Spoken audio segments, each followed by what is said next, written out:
Claymore, sword big. That's what it means. This is obviously a big sword. It's an outgrowth. Two hands. Right, exactly. It's an outgrowth of the older medieval style broadswords, just bigger. When armor got heavier, you couldn't get a one-handed broadsword through it anymore. Right. So the swords started getting bigger, culminating in various two-handed swords. The Scots developed what they called the Claymore. Right. Typically had a swept forward guard, usually with some decoration on the end, very commonly these quatrefoils, as they're called. Ball or disc pommel. Blades typically 41, 42 inches long, some a little shorter, some considerably longer. Yeah. Some have blades about 4 feet long. And as you said, obviously two-handed, nice long hilt. Yeah. Helps balance it a little. And that big blade balances down here because of the pommel way out there. The great thing about a claymore is they're not heavy. You notice I'm holding it in one hand, throwing it around. People think swords are 30, 40, 50 pounds. No, by the time you pick one of them up and swung it, the guy with the good sword's got you. Right. This sword weighs 5 pounds. Actually, this one's a tad under 5 pounds. You wanted a quick sword. Out of the quickness and the length, that's where you got your usefulness, not out of the weight.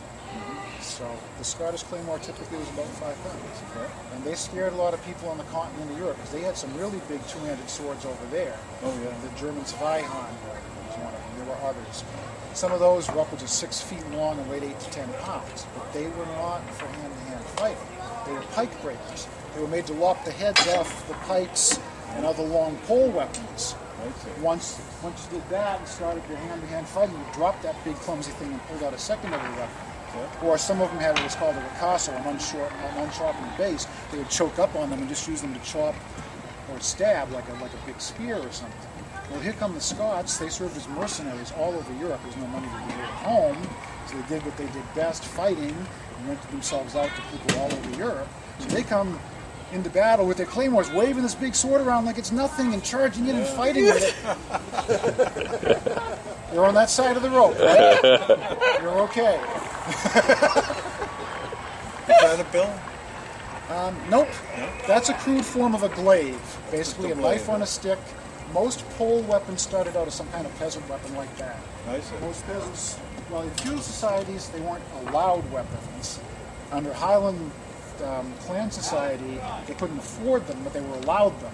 Yeah. So a lot of times they have to make up a weapon if they had to go to battle. So, you know, your little knife's kind of small to be using out there on the battlefield, but a stick isn't terribly effective. But you put the knife on the stick, now you can chop and stab, and hey, this kind of sort of works. And over time, it got formally adapted into a weapon known as the glaive. And these other things. This is an English bill. Okay, and obviously adapted from some kind of axe-type device. The Scottish Lochaber axe is some similar derivation. But yeah, most pole weapons were considered peasant weapons to the point where your knights and nobility weren't supposed to use them because it was beneath them to use those things. They had their nice fancy swords and other weapons. What about the smaller ones? This? Yeah. Oh, that's just a turnip masher. You know, turnips are so hard. What? No, this is a flanged mace. It's just a different way to make a mace. It's flanges of metal welded onto a shaft.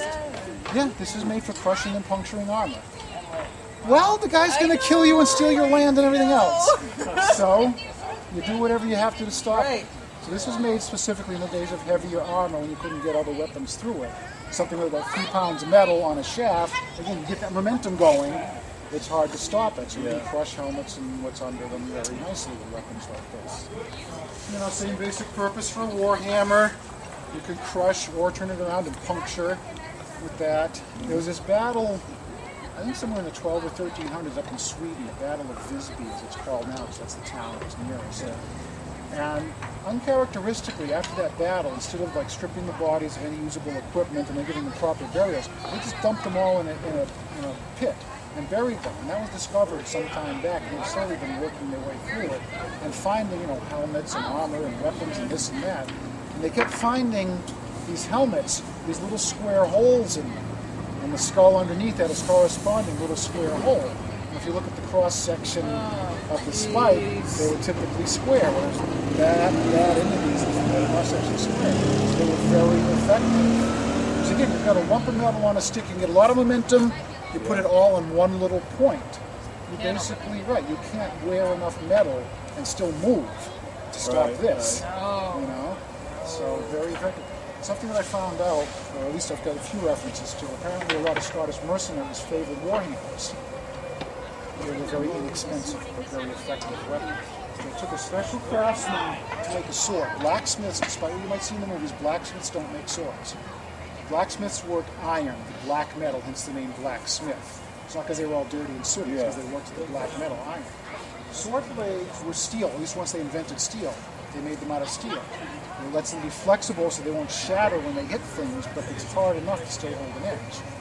Well, something like this can be made out of iron, and in fact, way back when, everything was made of iron except sword blades. Your armor was not steel, it was iron. Your other weapons, your household implements, they were iron, they were not steel. Steel was in short supply and needed for one certain application. So a blacksmith can take a lump of iron and make a hammerhead and a spike and put it on a stick for it. Very inexpensive. There's a good weapon. You know, Scotsmen are cheap, right? Yeah. So that's good. Good, effective weapon, cheap. And at least starting out your career, if you're going to be a mercenary, well, that's what you want, cheap but effective. If you survive a few battles, make some money, maybe you can buy something nicer. Right. But these were so effective, they were very common for a lot of mercenaries. Good, thank you. That I learned a lot Yeah. that I didn't know before. Yeah. That's what we're here for.